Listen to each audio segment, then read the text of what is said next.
Hey, hey, happy Monday. What is up, everybody? Good to see you. I see that Balake Sanborn is in the house. Blake, has that video ever just completely changed your life? How people say your name? I bet it has. Uh, I hope you know what I'm talking about. Good to see you, Katie Mullinax. Good to see you in the house. Uh, we got started an hour earlier than normal today because I was going to be on another live later on tonight, but we had to cancel that at the last minute. So we're just going to hang out here together for a little bit. Good to see you, Betty from New Orleans. Glad you are here. We are on the last chapter of this book. If you guys are just joining us, we're reading this book by John Acuff called Soundtracks, The Surprising Solution to Overthinking. And I know I say it a lot, but this chapter has probably been my favorite one because it has really given me really specific action items for me. So we'll get started talking about that in just a minute. Take about another minute and a half, 2 minutes to say hi to everybody as everybody gets here. Yep. Blake, my name is Balake and I'm here to party. That's right. Good to see you. I'm glad you're here. Aaron, man, I'm telling you, that is absolutely true. Every single name in that video has been forever changed for me. But Balake and Aaron are definitely two of them. That's for sure. Good to see you guys. Man, I don't know about the weather where you guys are at, but it is incredible here in Tulsa area. It is fantastic. I think the high was 74 today, I think. I had my garage door at the shop open all day. So it was beautiful. It was great. I know, right, Katie? I can't believe we're at the end. But hopefully you've got something out of this book. I know I have. Kind of the goal of reading any book, for me at least, is not that I read every single word, that I resonate with every single thing in the book, but that I get something out of it that I can take forward. And I tell you, this book, I've taken a bunch of things forward that's really been helping me with my overthinking and with my my mindset. So it's been really, really great for me. So we're on chapter 10. Make a soundtrack stick with a symbol. Make a soundtrack stick with a symbol.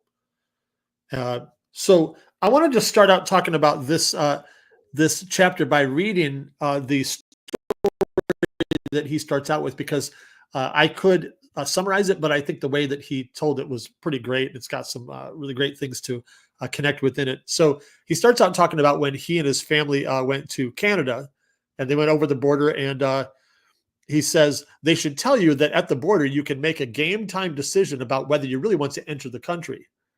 That was one of the two rules I learned when I visited Vancouver, British Columbia.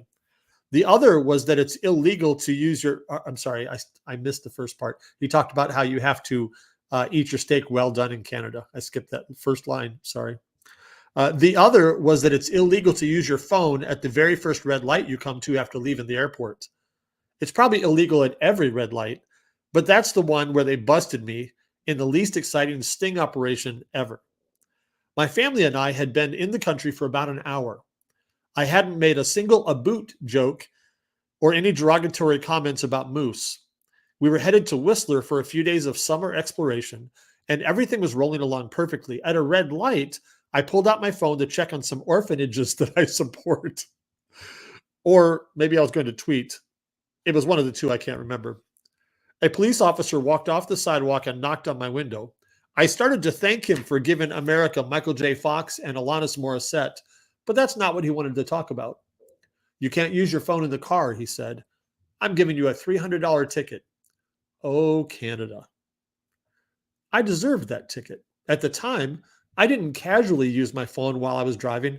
I was a power user. Responding to text messages is amateur. I was writing blog posts, capturing book ideas, and posting on social media with absolutely no regard for all of the warnings on highway signs. Suffice it to say, I was not going to arrive alive, and the text could not wait. If anything, I was surprised it took an international police force so long to finally capture me. Out of Canadian kindness, the officer said, "It's not your fault. The rental company should have warned you about our new rule. When you return the car, tell them to pay your ticket." That seemed like a terrible idea, but he had a gun, so I nodded along in agreement. He wrote me the only ticket I've ever received in my whole life and sent me north to the most beautiful mountains I never saw. I missed that entire trip. I was there physically.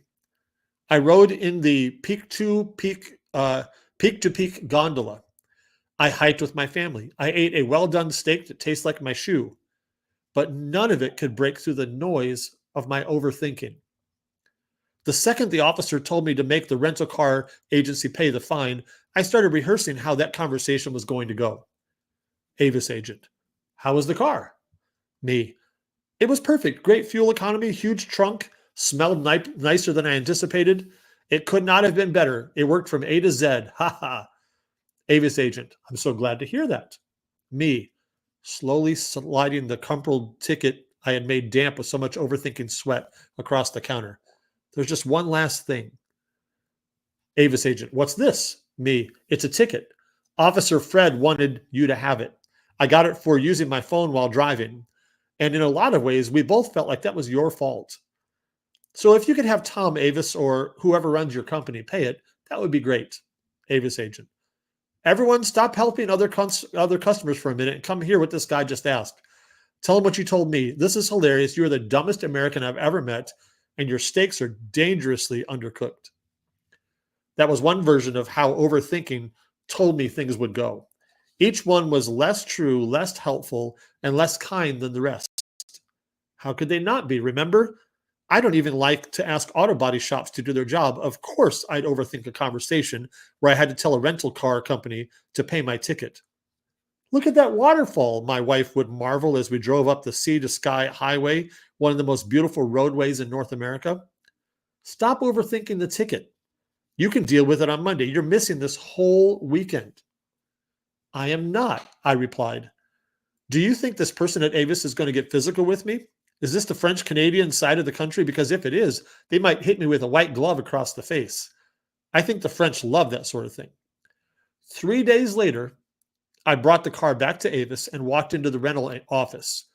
What happened next is going to surprise you. The actual conversation ended up being a lot easier than my overthinking told me it would be. A very polite Avis employee referred me to their customer service hotline and sent me on my way. The whole thing took about 90 seconds.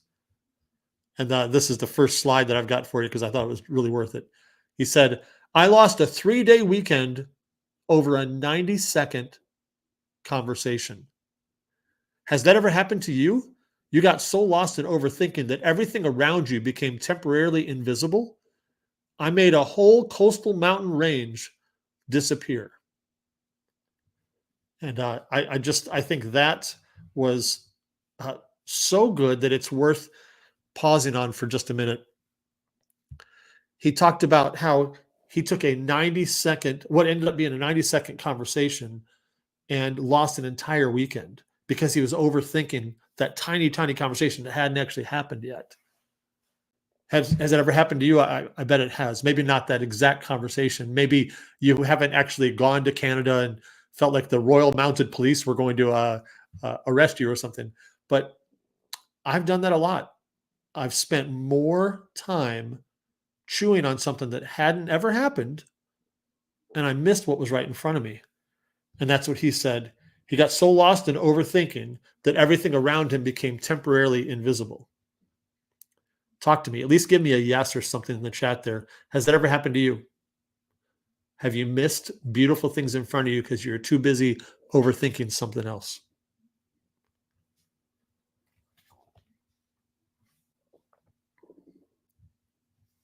So when he got back into the United States, the next section is called I Stumbled Upon the Power of a Symbol. And he talks about how important a symbol is to help us connect with a soundtrack. And let me just add it back here again. We'll talk about the second one here. He said, just like when I started the public speaking adventure in 2008, I had very little evidence that I could beat my phone habit. Every circumstance in my life said the opposite. But I didn't just hope the soundtrack would work. I tied it to action. I know I'd need a reminder or my new soundtrack would never stick. and he ended up landing on coins, and that's where he went to the bank and bought 1,000 coins. He didn't realize he was buying that many, but um, he got a bunch of coins to remind himself. And it's a hilarious little story, but he was rewarding himself every time he went on a drive without using his phone. And his wife pointed out that he was rewarding himself with his own money. But he said, it does sound a little crazy when you say it that way, but I don't care because it works. And I thought that was pretty great. And he said, that's a good soundtrack for my life. It sounds crazy, but I don't care because it works. And he said, the coin made my new soundtrack stick. So I did what I always do when I stumbled across a new way to win. I got curious. Why did that work? Why did a coin help? Why did something so small make such a big difference? It took me months to find the answer, but when I did, it was so obvious. It wasn't a coin, it was a symbol, and the right symbol can work wonders for soundtracks. So this is the highlight from that particular page for me was a fast way to find a soundtrack is to ask yourself, find a new soundtrack, is to ask yourself, what do I want to be true? And I thought that was really powerful because for those of us who are overthinkers, it's really easy to get caught in the trap of saying, well, that's not true right now. That's not true right now. That's not true right now. And his point is asking, what do you want to be true? And start saying that to yourself. And I think that exemplifies so much of the new anthem and all the phrases we've been saying every morning and every afternoon, every evening. You're saying to yourself things that may not technically be true right now, but they're what you want to be true. And when he talks about symbols here, he goes into a lot of more detail, which we'll go into in just a minute. But I know for me, a couple things that I'm doing, I've got a couple soundtracks that I'm using every day. And one of the ones I told you guys about several weeks ago was that I am made for this. And I believe that about myself, that I am made to conquer things. I am made to find solutions to problems. And so every time lately that I've been bumping against difficulties, against things that I've struggling with, first thing I say to myself is, I was made for this. I have what it takes to win. And then another thing that I wrote on my mirror in my bathroom was every day. I wrote every day on my mirror in dry erase marker, and I wrote it directly across where my eyes go on the mirror so that I can't miss it. And I've got a couple of things I'm trying to remind myself to do every single day. So every day that I'm in front of that mirror, it's in the morning, the afternoon, the evening, whatever it is, I see every day. And it's a great reminder for me. But a fast way to find a new soundtrack is to ask yourself, what do I want to be true? You guys are super quiet tonight. That's okay. He talks about the power of symbols. He says that we've been surrounded by symbols for a long time. We don't even realize it. Talks about the popularity of Yeti and how Yeti has become so popular that now they got stickers. People put Yeti stickers on not just their coolers, but their cars and everything else to tell people about the cooler that they have. And that was a pretty funny little section. He talks about Lululemon. He talks about Nike getting us to say, just do it with just a symbol. And then he talks about, he says, symbols and the meanings that we attach to them are powerful tools for living out our new soundtracks. The coins weren't special, the coins that he was using. The coins weren't special. They're just small and ugly color and nearly useless. Good luck finding a vending machine in America that takes $1 coin. I looked, trust me. But none of that mattered because the coin meant something to me. It meant that I was making my soundtrack true. It meant that it meant I wasn't going to get another traffic ticket. It meant that I was keeping my word to my wife. It meant that I was being a good example for my kids. I grew to love hearing the sound that those coins would make when they landed in the mason jar. I liked looking at the progress as the jar filled up, and I started volunteering to run more errands for my wife because then I could drive again and earn another coin. It became a fun little game, and it turned out I wasn't the only one playing it. And he talks about several people that he's talked to that use different symbols to help them move forward. Here's another quote. It says, symbols and the meaning that we attach to them are powerful tools for living out our new soundtracks. And then this next section, he talks about turning the finish line into a symbol. And there's one of these stories here that he shared from a lady named Priscilla that was so powerful to me that I took a picture of this page and I sent it to Will tonight. And I said, man, we have got to work this into next conference somehow, somewhere. If you guys read this, you know what I'm talking about. For those of you guys who didn't, I'll read this just for a moment. He says, Priscilla Hammond was facing these questions in 2014. Her coursework was completed. She's talking about her dissertation. Her coursework was completed, but now she found herself in the desert of dissertation. She wanted it to be over. She wanted her doctorate, but she felt lonely and distracted in the new part of the project. One day she heard a talk about grit. It wasn't just a talk. It was an invitation for her to start listening to a new soundtrack.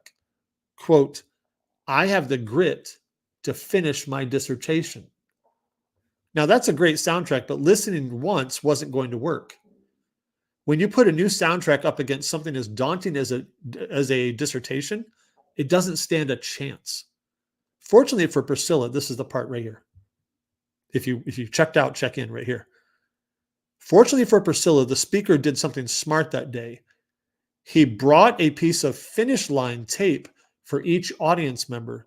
He encouraged everyone to write on it what they were persevering toward. Priscilla didn't have to think hard about hers. I wrote Dr. Hammond. She wasn't a doctor yet. There was still something in the future. But having that piece of tape added to the power of the new soundtrack. Internally, Priscilla was telling herself, I persevere, I have grit, I finish dissertations. Externally, she was reinforcing that with a piece of finish line tape. See, it says right there, Dr. Hammond.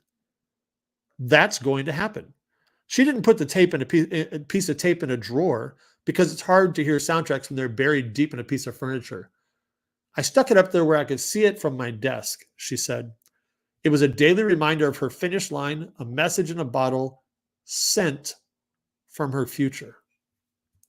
And I resonated with that one. Maybe you resonated with another one. I don't know. But that one really spoke to me. That was that picture of a finish line was just so powerful. Then he goes on to talks about rocks, reviews, tattoos. Talks about Monica Tiedemann has a rock on her desk from when she climbed a mountain and grabbed a rock from the top of the mountain and put it on her desk as a reminder. Eric Peterson ordered dog tags engraved with all these soundtracks he wanted to remember, and he hung them around his neck so he could remember. A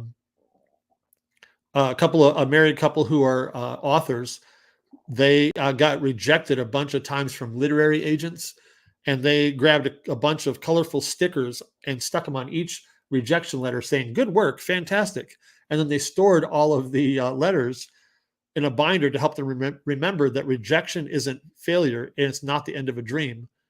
And someday, the author said, I will keep that binder on a bookshelf right next to all my published books.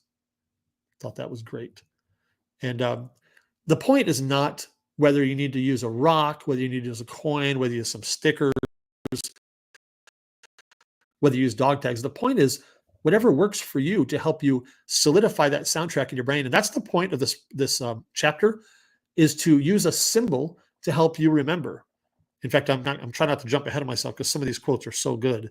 But the next thing he says is how to build your own symbol. If you want your soundtrack to stick, your symbol must be simple, personal, and visible. Simple, personal, and visible. And those are really great reminders. He said, what begins simply often mushrooms with complexity. This is the trap that many symbols succumb to as well. The creation of the symbol proves more extensive than the benefit. What he's trying to say there is the first thing you want to do is for the symbol, you need to make it simple, because all too often we overthink something. And if we're trying to have a symbol that reminds us of the new soundtrack, if if you're not careful, we'll do what overthinkers do. We'll spend way too much time thinking about or creating or building or whatever this symbol to the point where we don't actually do it. And so he says, keep it simple. And that's the trap that many of symbols succumb to. The creation of the symbol proves more extensive than the benefit. So I know exactly what I'm going to do. I'm going to make, since I've got a laser, I'm going to laser out a coin, just a little simple thing that I can carry around and put in my pocket so I can remember. So that's super simple. And I encourage you guys to do the same. It's something like that because you can, but don't spend too much time. So simple, personal, and visible.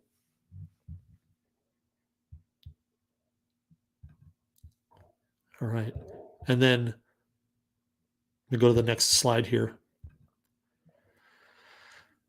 This was so simple, but I loved it. It said, the symbol has to be personal because you are 100% of the people who will be using it. It's just you. It has to reflect your unique soundtracks, not someone else's. Oh my gosh. I mean, as a professional overthinker myself, I do that. If it's not one thing, it's another. I think, man, this symbol isn't going to work for Tyler, or Will might think this symbol is silly. It doesn't matter. It doesn't matter because it's not their symbol. It's for you. And in classic overthinking style, we let the thoughts of others, or even worse, the thoughts we think they're having that they're not actually having, get in the way of us succeeding. Any roadblock we can put in front of us, we let that happen. And I'll tell you this quick story from one of my pastors years ago, a long time ago. He was working at a church. He wasn't the pastor. He was just an employee at the church. And there was a guy named Joe who everybody respected and not feared, but like revered, like really held in high respect. And Joe was and is older than us. And Mike said he always got nervous whenever Joe was around, even though Joe didn't do anything. He just got nervous.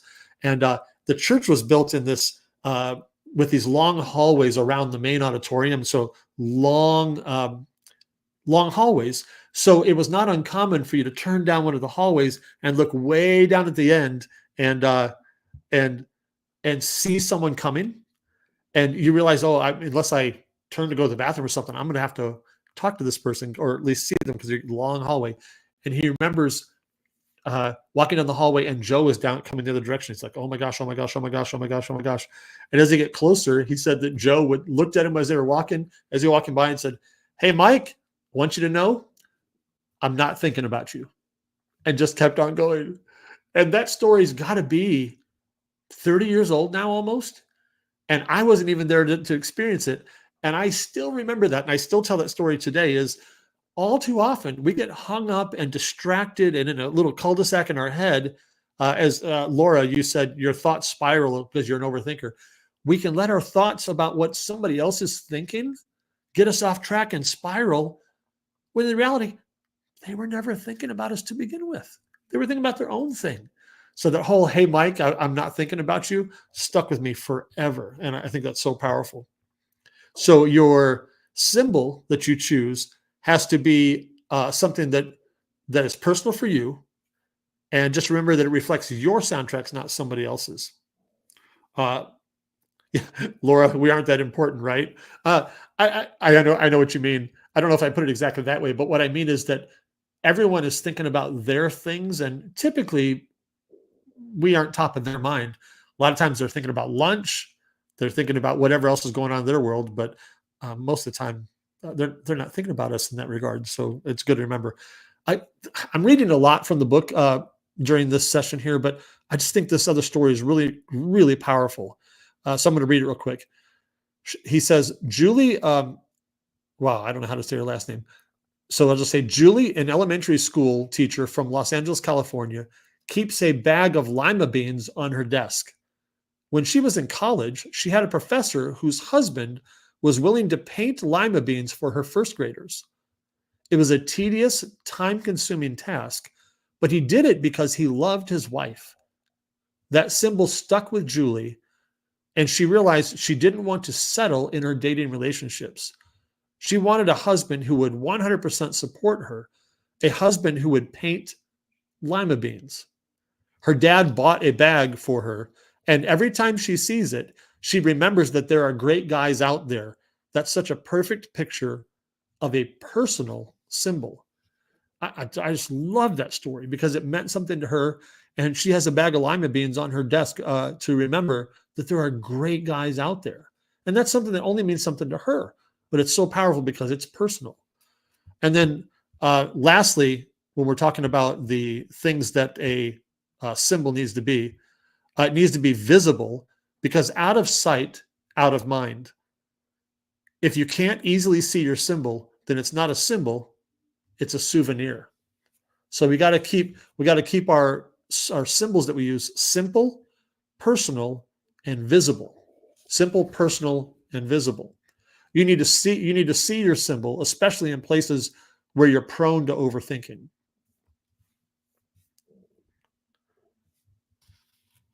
So talk to me. What are your thoughts about using a symbol to help remember? How many of you guys in fact this next quote here might be all of us here. He said that's probably the clearest sign that you're an overthinker. You overthink the overthinking survey. Uh, we overthink. He had sent a survey out to people about overthinking. It takes less than 5 minutes to complete, and said that so many people said that they couldn't finish it because they got stuck on number 3 and they never finished, which is a perfect example of how overthinking gets us, right? Clear sign that you're an overthinker, that you overthink the overthinking survey. And then he tries to help us choose a symbol. And ideally, you should choose a symbol that speaks to you, that's simple, personal, and visible. But he has, what is it? Is it 20? Yeah, 20 ideas for symbols that you can choose. And he talks about an acorn to remind you that big things always start small, an item of clothing that tells you it's go time, a compass that helps you keeps you heading toward true north, um, a favorite photo, a framed quote, a strand of Christmas lights hung around your desk to add a bit of cheer, an encouraging note from a friend, a pen you enjoy writing with, a plant you can actually keep alive, a toy from your childhood, a Zippo lighter, a mug from a trip, a concert ticket, movie stubs, ski pass, plane ticket, whatever, a piece of jewelry, the race bib from the first 5K you ran, a seashell, an award, a check made out to yourself in the distant future. There's so many ideas here. So if you need an idea and you can't come up with one, you can use one of those, or maybe those will inspire you to pick one, whatever you want. I really loved 2 of these for me. And again, the point is being personal, right? So I'm just telling you the ones that spoke to me is I plan to do more public speaking in the future. I've kind of got out of it a little bit and I want to do more of it. And he talks about how he said, for 10 years, I owned speaking jeans that I only wear when I'm on stage. He was using that pair of jeans to tell him it's go time and you can do this. And I can identify with that, or I've never done that before, but having something that puts you in the right frame of mind when you walk in front of people is great. And then he also said he has his own microphone that he uses. And every time he takes the microphone out at events, it reinforces his belief that he's a professional. And so his speaking jeans, his microphone, those I can identify with. I've never had either one of those, but I can identify with those quite a bit. And so those were great. So if you need help coming up with a symbol, you can use one of those, or you can try something else. All right. So talk to me. What are your thoughts? I'm going to laser out something to keep in my pocket to remind me of the soundtracks that I want to keep in front of me. I've already got something written on my mirror in my bathroom. I'm going to continue doing the anthem in the morning and the evening through the rest of October. So those are some of the things that I'm going to be doing to help me stop my overthinking, or at least turn the dial down on my bad soundtracks and turn it up on good ones. My wife heard me say tonight, I was made for this. So that's real. I'm working that into my vocabulary as well. And it's helping quite a bit. And you guys are super quiet tonight. I feel like I'm monologuing a little too much. So I hope this book has been helpful to you. I know it has for me. And like I said in the beginning, if any of these ideas that he has in the book are not for you, uh, hopefully you realize that's not the point. The point is to get your brain moving so that you do find something that's good for you. So if there's something that you grabbed in the book and you're running with it, fantastic. If you don't like anything in it, but it steers your mind in the right direction, also fantastic. The goal is just to turn down the volume dial on our overthinking. And if this conversation, if all of these chapters have done that for you, then we call it a win, right? So um, it's been 30 minutes. I promised to always keep this short at 30 minutes, so I'm going to let you guys go. This has been a great book for me. I hope it has for you too. We will take a little bit of break, and we'll probably pick up another book and read one together. But I'd love to keep the conversation going. If you guys want to talk about this some more, you can jump in the Readers Are Leaders group, and we can talk more about things in there. You can always message me anytime you want. My inbox is open for you. So if you need to just talk privately, if you need someone to be a cheerleader, cheer you on, or to give you some encouragement, I'm happy to be that guy. So I love you guys. Thanks so much for doing this and walking through this with me as I grow and as we grow together.